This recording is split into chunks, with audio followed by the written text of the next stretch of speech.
Hey guys, what's up? Brent Calvin from Bluewater VST. Just want to do a quick tutorial on using Twisted Tools S-Layer as a drum kit. Now S-Layer comes with many snapshots, but some of them that are available in the various category are kits.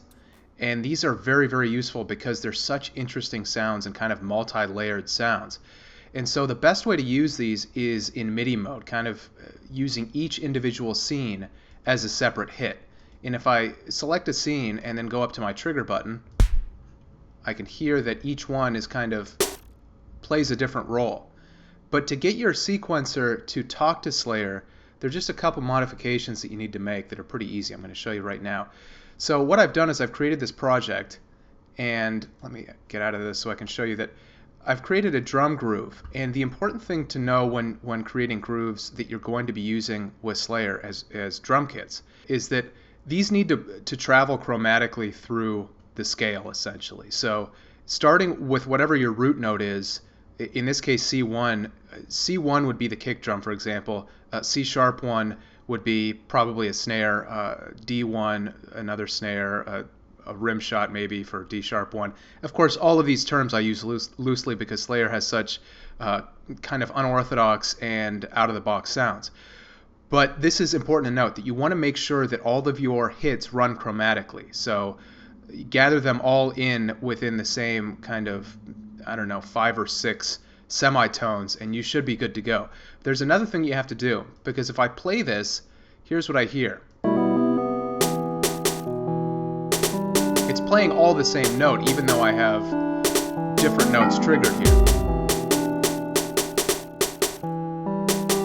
What I need to do in S-Layer is make sure that my root note, which is located down here, is consistent with the root note that I have in my sequencer.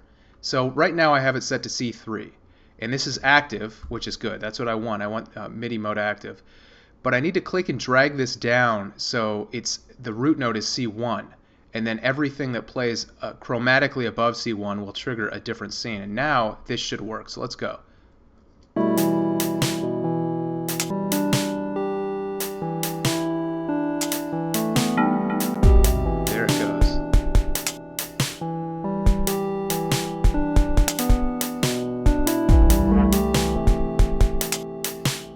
So you hear that each of those hits is triggering a separate scene, and each of these scenes is easily modified just by going in and moving around either the sample selection, the start, the pitch, the pan. You can go over to effects, envelope.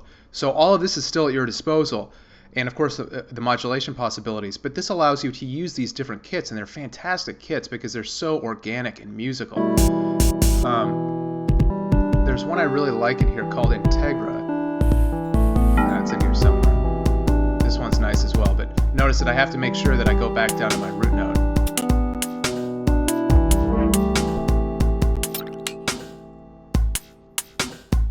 So there you have it, guys. That's the simple way to use Twisted Tools S-Layer as a drum kit, and it's as simple as activating this MIDI function, making sure that your root note is consistent with what you have in your sequencer, and making sure that your hits are placed chromatically from the root note. And that's all there is to it. So have fun with this, and if you've never checked out Twisted Tools stuff, you really owe it to yourself to do so if you're a REAKTOR owner. It's just fantastically imaginative and musical stuff. So hope you've enjoyed this. I'll see you next time. Take care.